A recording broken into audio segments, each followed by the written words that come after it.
Hi, this is Christian, and this is an introductory video to Crusader Kings 2. I decided to make it because this game is pretty dense, and it's often hard for people to get into it, but it's really worth it once you figure out how to manage all these different parts of it, and which ones to prioritize. To start, we're going to go to single player, and we're going to go to pick the main game. In case you don't have any DLC, it's the High Middle Ages 1066. We're going to do a custom game. We don't want any of those people that they pick for us. We want to pick a smaller place, but one that is not just a single county. So I think we're going to be the Brains. I probably butchered that. Which means we have one vassal, who is this guy. And we have all kinds of one county areas around us that we can then expand to. So pick this guy. And the first thing we're going to talk about is the interface. First of all, the game is paused currently, so nothing happens. That's good. We have here a few notifications. A ruler, that is me. Click over here, is unmarried. Our heir is also unmarried. We don't have an ambition, which is like a mini goal that you set for yourself. And we can press de jure claims. These are important because the only way you get to make war against other people is if you have a valid claim. Otherwise, you can't raise your armies. I mean, you can't declare war against them. So, here, these are the important things that we're going to interact with. First, we have a council. These are people who support us that we pick. It's part of the politics game. You know, they like you better if you pick them, etc. But the important part is they all have stats here. These over here, and the higher the better. I also have stats, the very same ones: diplomacy, martial, stewardship, intrigue, and learning. These are my stats, and these are my effective stats. As you can see, I get a bonus from my counselors. I would also get a bonus of half of my wife's stat, as she participates in the affairs of state. But I don't have a wife. So it's important to pick people with high stats just for this reason alone, so that they give you better stats. But also, they're going to do their jobs better if their stats are higher. Something like 11 is mediocre, something like 17 is really good, and sometimes you get even 20 or something. Now, the second thing to know is that each of these people can do three special actions. And you want them to do these actions because this is basically like these are your special abilities that you can use. And so the Chancellor can improve diplomatic relations, which means the Lord, where you send it to, likes you better. They can fabricate claims. Like I said, you need claims to declare war on people. So if you don't have a claim on a county, you can send him there and he can forge documents, and then you can take it over by war. This is going to be very important. And you can sow dissent. If you want to get a nearby, say, kingdom into civil war, you can try to sow dissent. Then they use up their armies on each other, and then you come in and take over. The marshal can suppress revolts, because sometimes if people don't like you, they're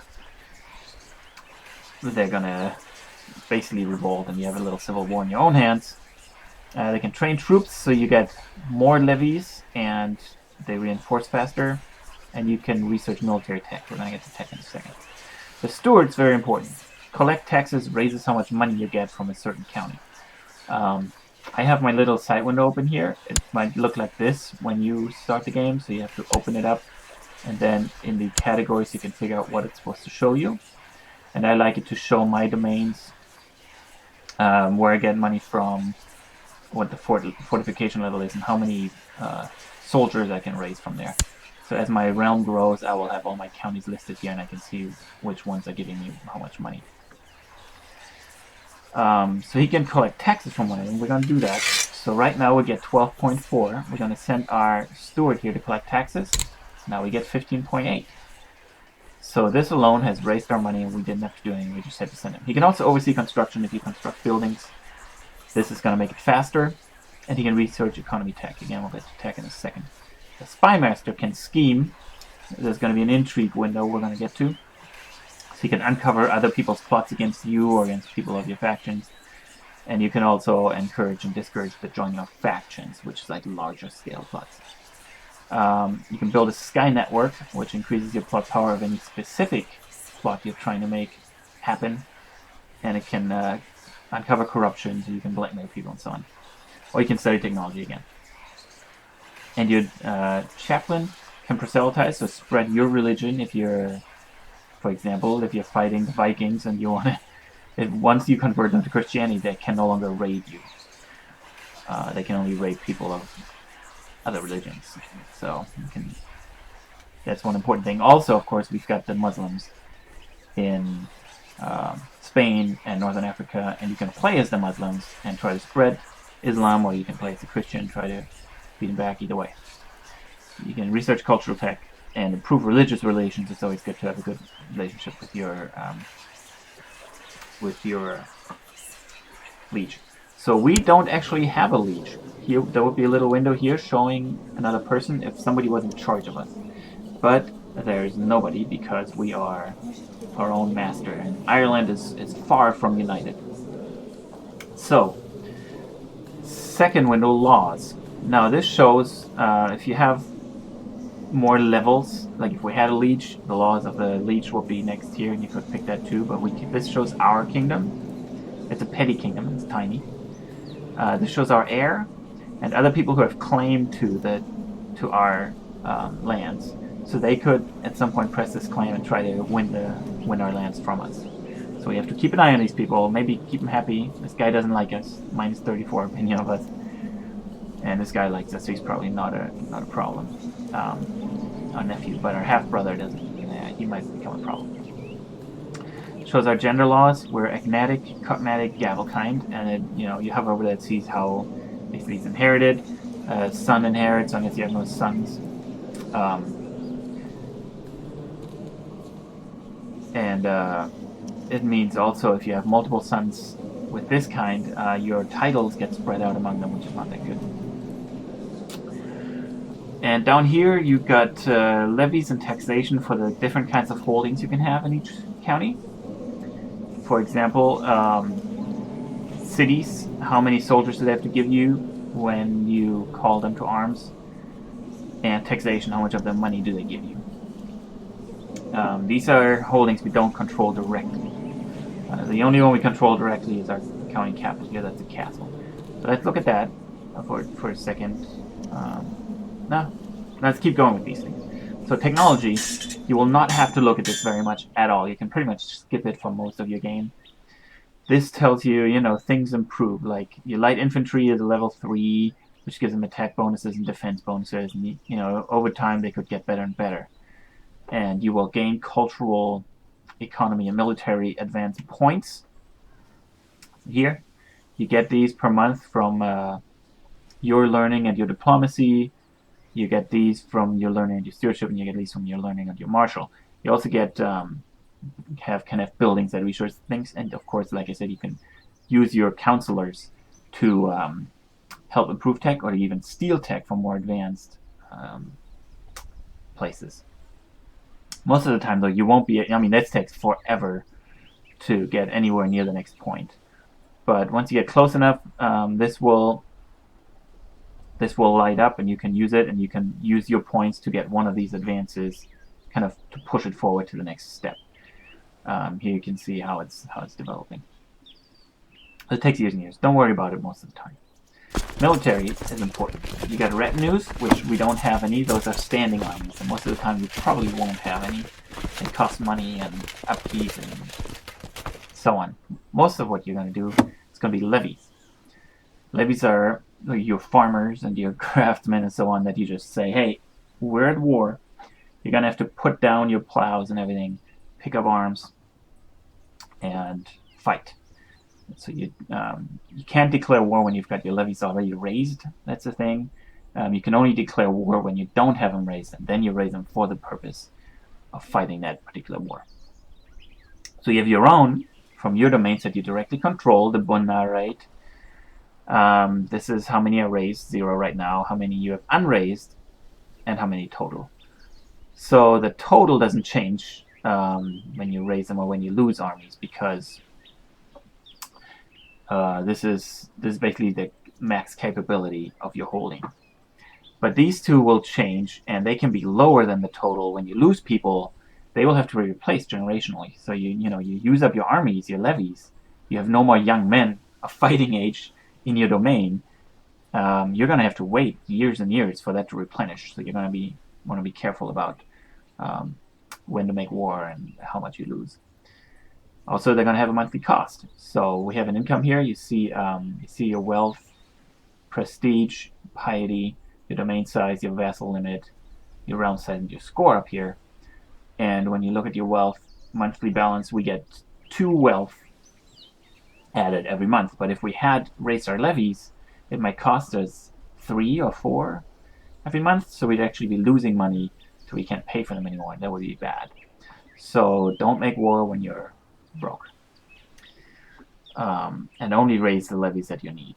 So you can raise them. If you click on this, from all of your domains, we only have 1, but later it'll be important. If you have 10, just click this button, all of your own levies will be raised. And then you can later dismiss them too. Or you can raise your vassal levies in addition to your own levies. And those are people like this guy here has only 168 soldiers, but it might make a difference. So we might want to raise them too. The thing is, if you have them raised for too long, your vassals are going to get upset. And that's going to give you a penalty to their opinion. And that kind of goes away over time, but it takes a while. And finally, you can call allies to war. So if I'm married to the daughter or the sister or whatever of the person from this county, and I go to war, I can tell him, hey, support me in this war, and he will send me his soldiers. Or maybe not, depends on whether he likes me or not. So that's one way in which marriages and family relationships are going to be important. These are the army levies. You also have fleets. Each ship can transport 100 soldiers, so I can transport 1,600, and if I also raise my vassal ships, 2,600 soldiers, which is more than enough for the soldiers I have.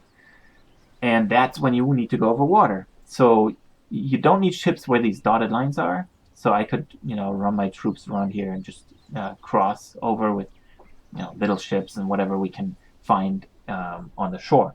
But if you're gonna cross down here to France or Spain, you are gonna need ships, and then you load them up on the ships. So you need to raise your fleet levies, just like you would your armies, and then you have to have them in the same place, and then they can go on the ships. Okay, so you see your vassals here. These are your vassals and where your vassal levies come from. The county has of a vassalage. This one here only has 48 soldiers. The bishop doesn't have any soldiers. And there's a city there that gives us 130. Also, you can hire mercenaries. If this is not enough, but they're pretty expensive. 450 wealth here, 375. Let's see. Sometimes you can get some for 190 or 225. This tells you how many total, on the right, how many total soldiers you get out of this, which is quite a bit, but you need a lot of money. And then there's monthly cost for it too. And these down here are just ships, because sometimes you don't have enough ships to transport. Next, we get to Intrigue. We have no threats, no prisoners that we have, no known plots, but people will be plotting to kill people, to replace people on the council, and so on. It'll show up here with who it is, and the more backers they have, the higher their plot power gets. And I'm going to do that at some point, and I'll show you that more. And then if you find out about these plots and they're known, you can ask people to end their plot if they're your vassals, and they usually do it. But if you don't know about them and they don't show up, then you might just be killed, for example, or something else might happen to you. Here also you have decisions. This is kind of hidden away, but you want to be aware that this is kind of mostly unrelated to plots, but you can do special actions here that cost you piety or gold or prestige. You can invite a holy man. You can invite a noble, which usually you want. If you have no good stewards, sometimes you can invite a noble, and maybe you're lucky and they have good stewardship, and you can put them in your council. Present debutante if you need a lover, expand your family, and so on. Hold a feast makes everybody more happy, and this always shows you the conditions you need. Like you need to spend 25 gold and 100 prestige. No, you don't need to spend the prestige. There's nobody will come if you hold a feast, but you're not prestigious. So and this tells you what happens. And if it's grayed out, you don't have the goal. Yeah, you don't have the um, conditions for it. And if it's colorful, then you could do it. And this is what's going to happen. So you can do things. You can borrow gold from Jewish merchants, for example. Then you have to pay it back later. And your vassals don't really like it when you take money from the Jews. They're all pretty, it's the Middle Ages. There's still a lot of discrimination and so on. And you can expel them later, the Jews. You take their money and then you expel them. That kind of crap was pulled plenty of times in the Middle Ages. You can also send your son into hiding. If you find a plot, somebody's trying to kill him, you can send him to hiding. Okay. Factions. You can join a faction. You can make a faction. There's none here that's for bigger kingdoms, but like you could support your liege over the king. You could support the pope over the king, and so on. There's basically siding with different large people. And then there's religion. You'll see who your religious head is and who your vassal bishop is, and so on. You don't really need to worry about that. So that was a long overview, just of the basic interface. Let's use it a little bit. So we click on me. We see this is me. Here are my stats. I don't have here's an ambition. I can pick an ambition. What do we want? Get a bunch of wealth. Become a religious man. Get married. Improve my learning because it's pretty low. Or improve diplomacy or intrigue. Or become king of Ireland. That's a big goal. That's probably not something we're going to achieve with this guy. But maybe with his grandson. That's something you want to work toward. We're going to say get married. You'll see the success condition and then the effect. So these are basically mini goals. You pick a mini goal. If you achieve it, you get a bonus. It's a nice little role-playing thing too. So he wants to get married. And okay. So here you can arrange your marriage. That's quick as that. You can just pick a spouse and do it. We're not going to do that right now. What we are going to do is let's just let the days go on a little bit. We'll see. Our days are starting to go by. We get some money and some prestige and so on just as time passes. We want to expand our kingdom. I think these guys are probably too strong for us. We can see here they have 1,257 levies and 600 1800. So they have over 2,000 levies. They have more levies than we do. They're pretty strong counties. So we don't, even though we have a claim, we don't want to attack them because we probably wouldn't win. We want to pick on somebody smaller than us.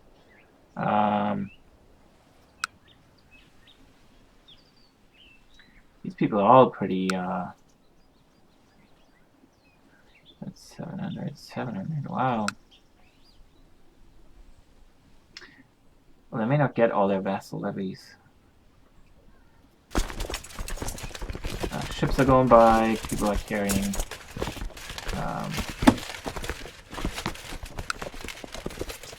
Troops.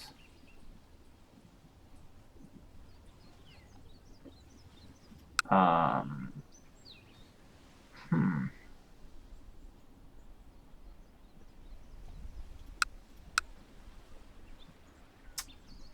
just looking at all these different areas. I don't know why.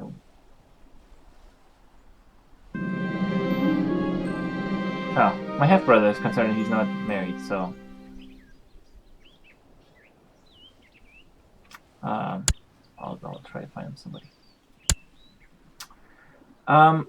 Actually, let's attack somebody just so you know how that goes. And we're probably going to lose. And that's fine. So we have a claim here on this guy. So we can declare war against him. So here's the diplomacy menu next to his face. If we click on that, we get all the things we can do. We can send him a gift, arrange a marriage, we can send him our child to educate, we can offer to become his vassal, which we're not going to do. Which we can't because our rank difference is not good and so on. But we can declare war on him. We have this claim. This is what the war is going to be about. You only get in war what it's about. You can't declare war on somebody out of vengeance and then take over their lands. You have to have a claim. So this. Now we do send, and now we are at war. Now we will raise our armies, all our personal levies and our vassal levies, and we're gonna hold control and call our allies some more. We can, with the left button we select, so we can draw a window, and with the right button we go, so we send them over here. We want to have all our troops in the same place. So we send them over here, see? That takes a while to go there. Okay, now we're going to highlight all of these people. You can see there's 3 different groups because there's my army and 2 of my vassal armies. I'm going to merge them. This is the merge button here. Click. Now they have 1 army. The morale is kind of low because they didn't really like me doing that. I'm going to wait a little bit until they recover from their insults because morale is really important. That pretty much determines who wins a battle. So he has only raised 1,300 people. I guess maybe he hasn't called his vassals. Maybe they don't actually. Maybe he actually can't call the levies from the cities and so on. So, okay, our morale is good. We've got more people. We're going to go over here. We turn the time back on so you can see their progress. They're walking, they're walking, they're walking, they're walking. And now we've got a battle. Okay, I'm going to pause it here. You can see we have more people than they. This is our morale, this is their morale. And here you have specifics of what's going on. You don't really need to care about that because you don't have any impact whatsoever. But it'll tell you that like they get a bonus from flanking because we've got three people in charge. And they only got 2, so we get a bonus for that, and so on. We'll just see how it plays out. Oh, I got wounded. I was fighting, and now I've got a new trade, and that's lowered my stats. That's how it goes. But I'm in the middle of the battle. So you see their numbers going down. We're killing them, they're killing us. Their morale is going down faster than ours. That is what we want. See, more and more and more and more, and boom. Once the morale is down, they flee. Alright, and yeah, you're concerned about not being married? I'm just... Okay, whatever. Okay. Victory! We've won this battle. We won war score, 40. We'll get to that in a second. We won 7 prestige, no piety, and a few military technology points, because, you know, we found some things out fighting. So war score... Oh, also, you see the casualties. Each of us lost about 700 and something people from our armies.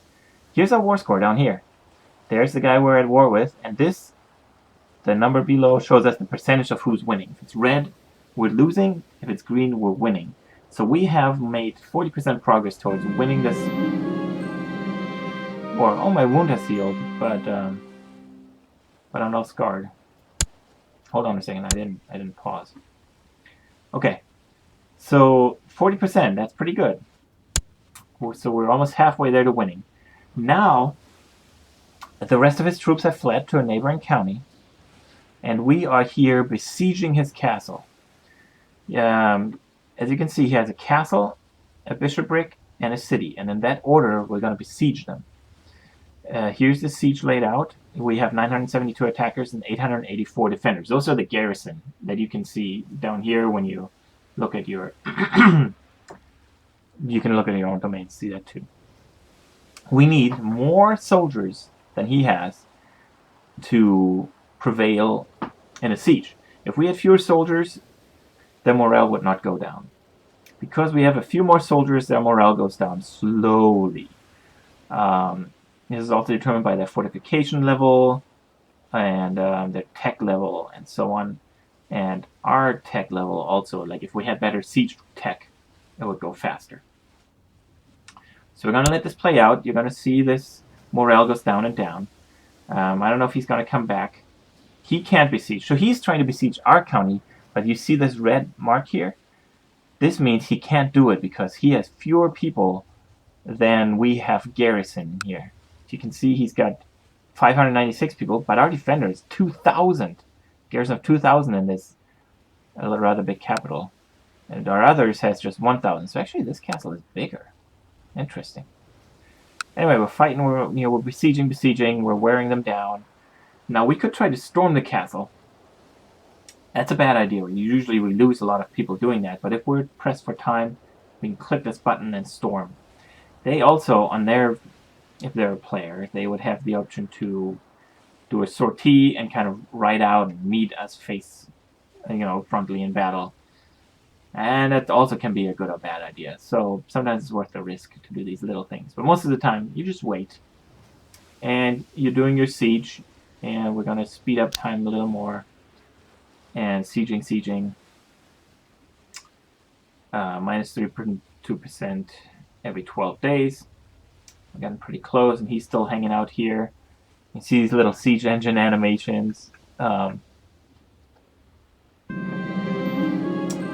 half-brother is not married. I'll marry him to some courtier. Okay. There you go. I could have done that manually, but this was an automatic thing. Okay, one was there. There. Pause. Victory! So we got 16 gold from sacking the city. Not like raising it, just like going in and taking some valuables. You didn't get any piety. The only reason you would get piety is if we were in a holy war against Muslims, for example. Then we gain piety with every victory. Or against, old gods, heathens, or whatever. As you can see, our war score has gone up to 78% because we have successfully stormed his main castle. Now we just leave our soldiers... Really? Oh, they haven't raised... Okay, so the reason this is so high is they haven't raised their levy. We can't actually besiege their bishopric because we don't have enough soldiers. So, what do we do about this? Our marshal is currently leading the troops here, actually. He's part of this army. We could recall him and have him raise our levy size. It would have been maybe good since it's like 40%.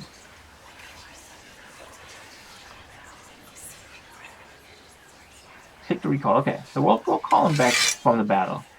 So he was good, he helped flank and so on. That was good. Right now we're gonna train troops here. That increases our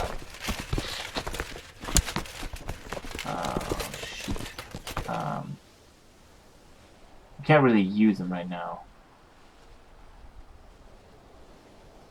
Here's the penalty I talked about for having our vassal levies raised so long.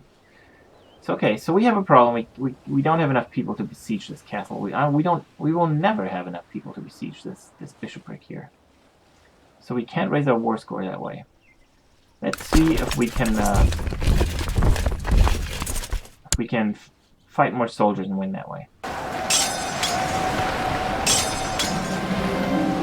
Oh, look at that!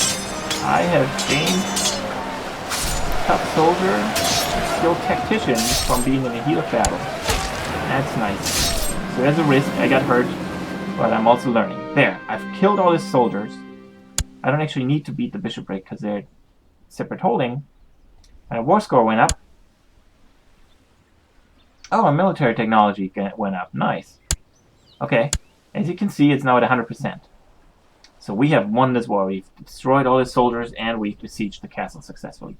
So we'll click on his face and we will offer peace. You do that even when you win. And force demands is usually selected when you're the winner. Now, I will become, you can see this, what happens. I'll become the new liege. I'll gain 100 prestige from having won a war. Notice the right now the separation here because they're their own county. Click! I have won. And now he is my liege. I mean, I'm his liege. And our little petty kingdom has grown from 2 counties to 3. Now as I said, our wealth goes up not as much because we have these monthly expenses of our armies. So we are going to dismiss our armies so that we don't need anymore. Click these buttons here, dismiss them. They go away, and the expenses normalize. We don't have those expenses anymore. That's how you make war. We won the war. Now we don't have a claim anywhere else. And this vassal levy penalty is going to go on for a while. We're missing soldiers. Like I said, there are 1,300 soldiers that we can't currently replace. This will come over time. So we need to wait until we can wage war again. And also, though, you can see it's higher. It's much higher than it was before. 600 higher, because now this is also ours, and we can call directly on those levies. What do we want to do to further expand? We are going to send our Chancellor to fabricate a claim on this little place here. I like this place. Okay. This says, claim fabricated 15% per year, so it might take 4 or 5 years until he successfully fabricated a claim. But we have to wait for our levies to go up anyway. Oh, okay, this guy wants to get married. Just marry him off to some dude. Usually you want to be more careful with it. Anyway, so the levies, as you can see, they're slowly recovering. I don't actually know if this updates while I'm in this window. I guess we'll see. Oh yeah, it does. See? Our levies are recovering. Oh, the Holy Roman Emperor has sent up an anti-pope. Okay. Stuff is happening in Europe. The continentals don't concern us. Alright. So while we're waiting for this, let me show you the Intrigue, which is the next big thing. We still don't know about any plots. We have a prisoner now. Oh! Look. This guy, remember we sent our steward to collect taxes? Not only does it raise our regular taxes, every now and then he gets extra bonus money. Nice. Okay. My liege seems to have come to... Oh! We have a claim! That was quick. So we can use it. We have to pay money for it, actually. We have to pay prestige for it. But now we have a strong claim. Bam! And now we could take over this if we wanted to. Oh. But... we're going to do Intrigue first. There are no known plots, so I can't really help you with that. This guy, you know, we took... Why is she in prison?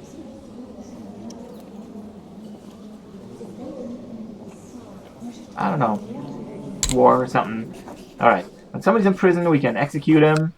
Also cost us pity, but she is so insignificant. She holds no title. Nobody cares. If we execute people who are high up, people will care. We can just release her. Doesn't do anything either. If we release higher ups, we gain some prestige or something. We're cool. Or we can ransom her for 10 gold. But this guy doesn't even... It's like... no interest in her. His husband doesn't even want her. She doesn't like us. Let's just release her. Bam. See, now she likes us a lot better because we let her out of prison. It's always nice to have people around like you. Okay, what else do we have in Intrigue? We have no known plots. We cannot start any plots of our own. Nothing's going on. I guess we can't do that right now. Alright. Let's get married. Arrange marriage here. We click on the little marriage button. We do not want a matrilineal marriage. That is if you are playing a female. So when I die, I'm going to play my son. This is a dynastic game. He's going to inherit the petty kingdom of Mumu. The justified and ancient petty kingdom of Mumu. And we're going to continue playing as him. So you always want to have an heir from your family. If you have only daughters, and then you're going to end up playing a woman, if she has a normal marriage, her heirs are going to be of the husband's dynasty, and if she dies, game over. We do not want that. So when you're a woman, you have to have a matrilineal marriage so that your children will be of your dynasty. But you're probably going to have to marry somebody very much below your station for them to even consider that. Alright. Now, the Princess of England. A Princess of England. Interesting. Wow, you would actually marry her to me. I mean, we're kind of, we're the biggest deal in Ireland, and England is still kind of getting established, and I'm pretty sure, let's look her up. Yeah, she's just a sister of the king, so she's not gonna inherit anything. This basically only means we get some,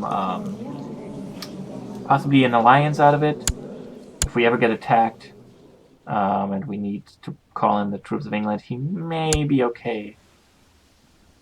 We could also try to find a spouse from somewhere here and gain a claim. We're not gonna do that. I like being married to the Princess of England. Alright. And we gain prestige from it, since we're marrying the relative of a king. Takes a while for them to answer. Alright, suggestion answered. Nice. She's not of age, though. She's 14. So once she gets of age, there will be a pop-up here that says get married now, and then we'll turn the betrothal into a marriage. My heir is also not married to anybody, so we'll find him. We'll marry him to the Princess of France. There we go. We are now tied by marriage to England and France in the Middle Ages. What could possibly go wrong with that? It's not like we're gonna get caught in the middle of anything. Alright, so well, we still don't have any plots. Let me see if I can find some. I'm gonna have our spy master go here and just try to discover plots so that I can show you that. Because otherwise, we're pretty much. Oh, look! This lady fancies me. 18-year-old courtier. I'm about to get married, but to a 14-year-old? So, I could have some. Try to make some bastards. Or I could say, no, that's not appropriate. We're just gonna go for it for now. Alright, she went for it too. She can always reject us. I might be wrong about people fancying me, but no, this one actually did fancy me, and Cad feels I risk too much with my escapades and tried to persuade me to stop risking my life. Who are you? I'm a war hero. Okay, Anyway. Alright, so in the meantime, here you can see our family. This is my marriage, my lover now, because I've tumbled with her. Oh, my half-brother had a daughter. Cool. And... Oh.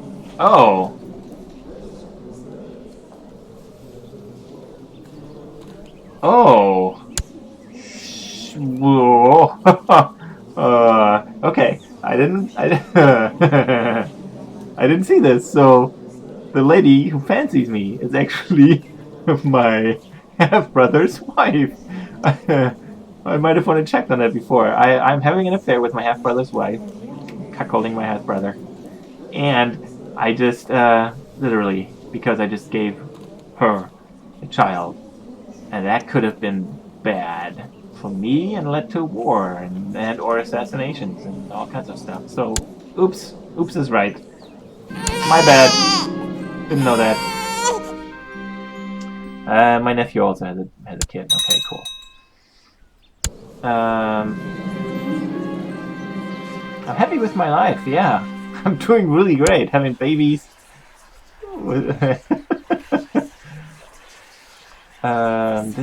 This courtier. So I have people at my court, they're my courtiers, and then like my pool of people for my council. Sometimes also others, but I guess I help this guy relieve some stress by talking. Sometimes the game will have these little things. I guess they're kind of little role-playing touches, but they can be important, like if that guy was a bishop or something. Celibacy.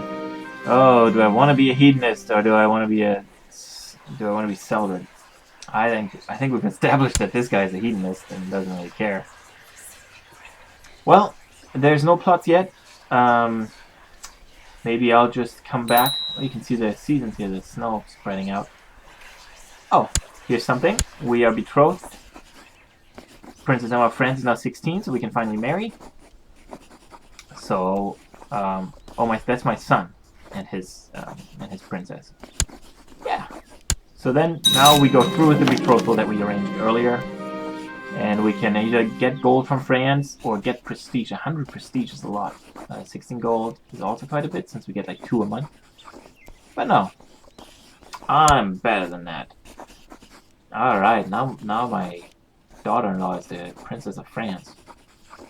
And she's at my court now. She's one of my vassals. Oh, hold on. Oh, Prince Philip. Okay.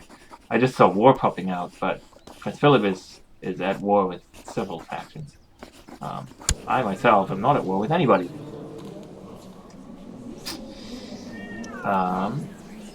If we threats, this guy has a faction. Okay, so a faction has popped up.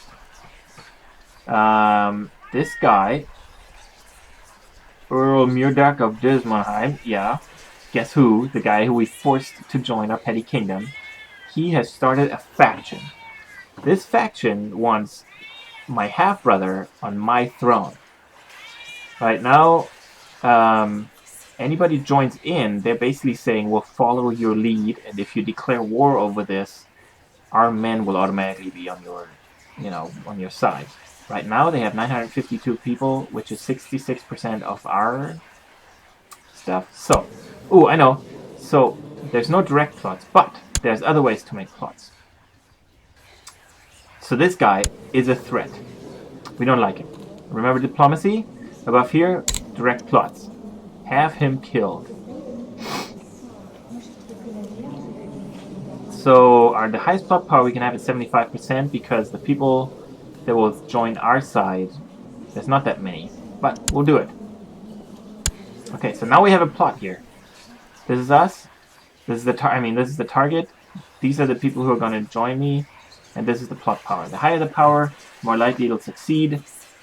And we will click this, which is auto-invite plotter, so anybody on my side who doesn't like him automatically joins in. See, now we have almost 60% plot power. That's how easy that was. The other thing we can do is send our spy master.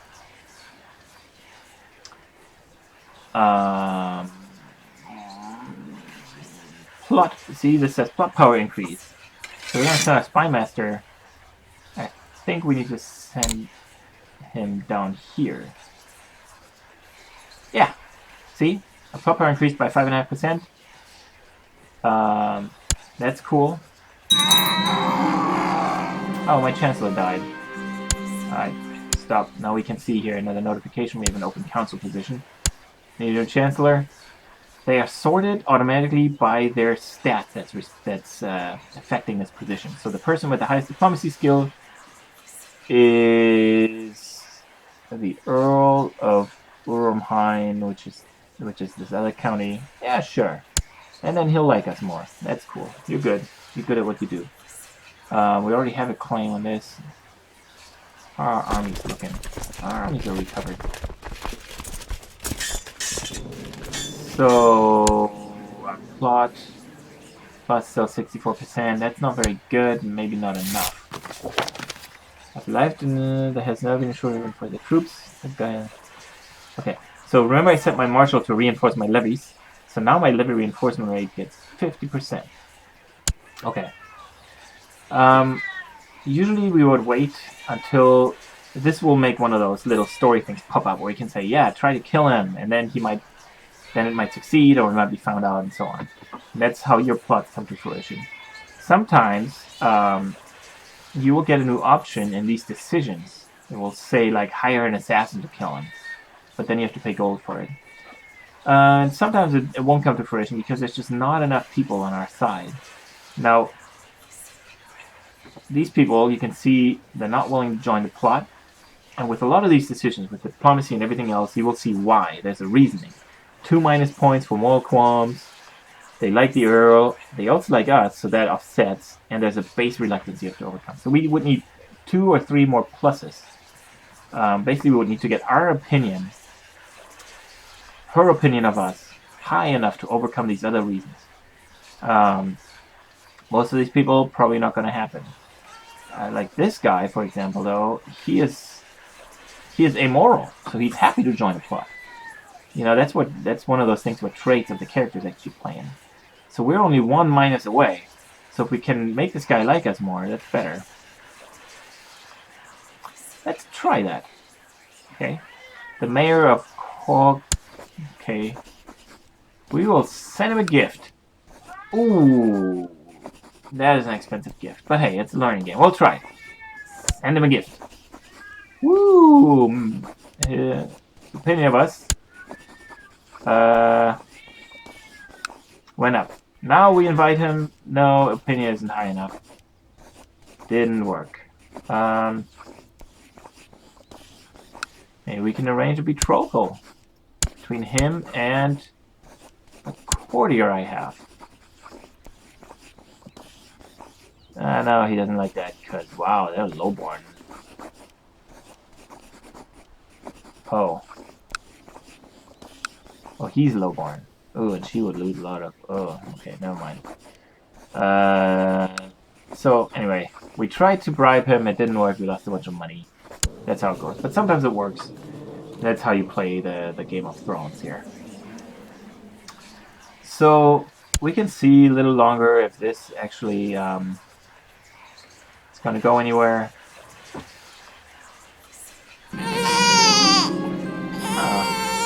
My son and the Princess of France have a son. Nice.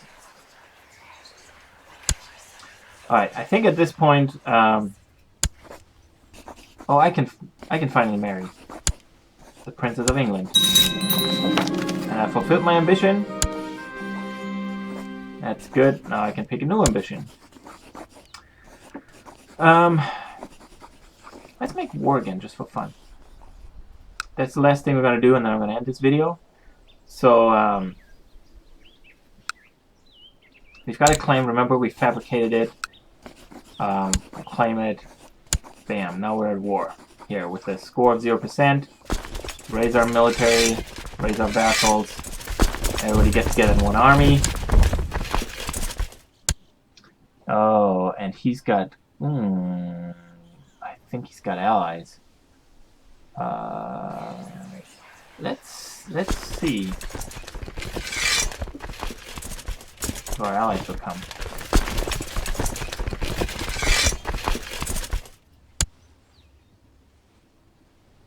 Okay, my half-brother. Oh, Jesus Christ. I keep making kids with my half-brother's wife. I need to... Okay. Actually, so my lover. Okay, we're gonna need to break this off, I think.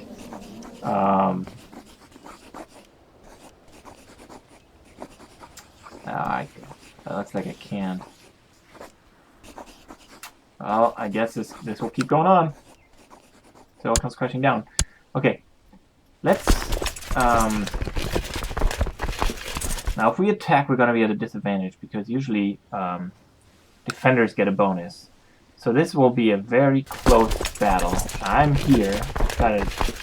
Oh, I can appoint. Hold on, I'm gonna recall.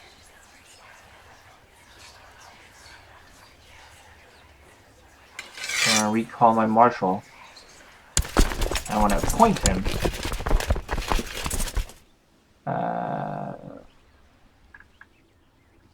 Wait.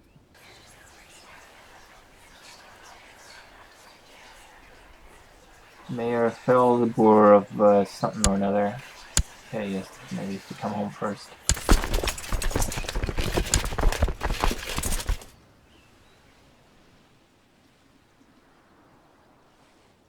Oh, why can't I assign him? I don't know. For some reason I cannot. Oh, I think I forbade him. It's currently not forbidden to lead armies. Well, oh, I trick to recall. Oh, there, I have to turn that off. Sorry, I had to turn the trained troops off instead of recalling them for some reason. So now he can be here, and he has a 17 and a 14. Oh, dude. Okay, we can't replace the noble because we don't have that authority. It's one of those laws things. If we had stricter laws, we could do more. Anyway. There's Geronimo! See, with our high martial skill, we overcame everything. Okay, that gave us 38% of our war score. And as you can see, we are now besieging this territory. Oh, their army, a lot of them survived. So we're going to besiege an outbreak of disease. Okay, I was sick. No, I'm no longer sick. I'm in the middle of fighting here. Why didn't you marry this Baroness of Tusculum? There. An Italian Baroness.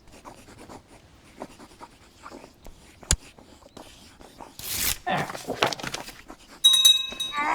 Alright, you don't even have to open the full thing. You can see the little castle thing here, how the siege is going. Oh, my niece has contracted smallpox.